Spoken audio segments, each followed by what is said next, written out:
Hey again, it's Kaylee. Today I'm going to be talking about listening issues and listening barriers in the work environment. I'm going to tell you about the 4 ways that I can interact with my customers as a bank teller. We have reflecting, we have deflecting, we have advising and probing. All of these can go hand in hand. I will tell you, I use every single one of these on a daily basis. I would say probably probing and advising may be my most common. I don't go in order as the list goes where I cited it because they go so hand in hand that they can go back and forth and I can switch around and use them in different ways. When I'm probing my customers, this is when I'm asking them more questions on what I need to know what will suit them best.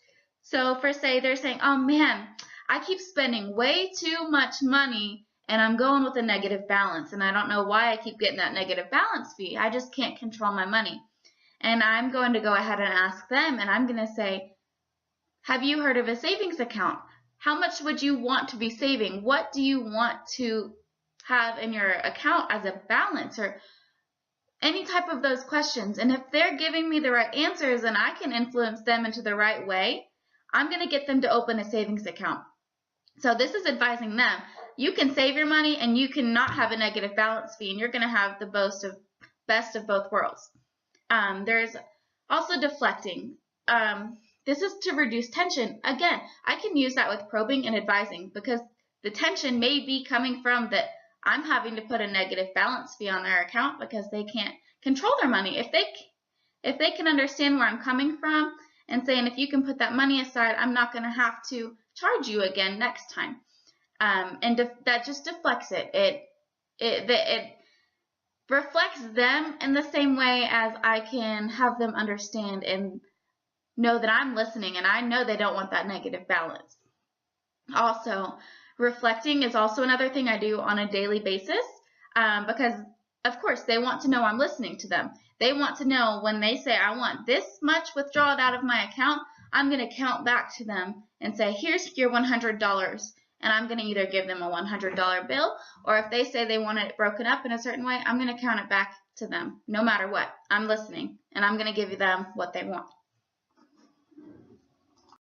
Now there's barriers. We have language barriers. This happens to me more than you would expect. We have people who come in on a daily basis and they don't speak English and I don't speak Spanish. So this is a little barrier for me. However, in most work environments, not all, you're going to have somebody that's bilingual or somebody that knows a couple phrases in another language that can help them get by. Physical barriers. I would use this for our office hours. Like say we are open from 8 to 5 and I go to lunch at 1 until 2. If I'm not there and I was in charge of a certain task, it's gonna be on pause until I get back.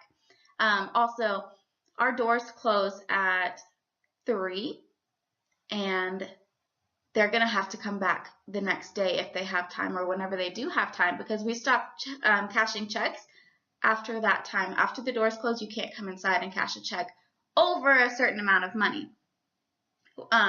So this is an issue, and a lot of people can't get there or they're too late, and I can't do it after a certain time. Gender barriers. This isn't an issue for me pretty much ever. I can see in some places where it's an issue, but I'm going to have to skip that one because I don't have much information about that. Let me talk about age and gender barriers. This is an issue because a lot of people do not remain professional with people of their age, like, hey, what's up, girl? Or if you have a younger man, you're just gonna talk to them like they're your friend instead of a professional employee. If you have somebody as an elderly person, you're gonna be yes, ma'am, no, sir, kind of thing. It's an issue that a lot of people can't keep up with. Also, technology barriers. This is an issue. As a bank teller, every single transaction that goes with us and goes through us throughout the day is inputted into our system. If one system's down and I need to compare a check to a signature online, we have signatures that we compare on checks to make sure they're valid. If that system's down, I can't cash their check because I can't verify that that's the same person. Also, I can't withdraw something and go through that transaction, because it's not going to pop up on their account that money's gone, and we get in trouble for that.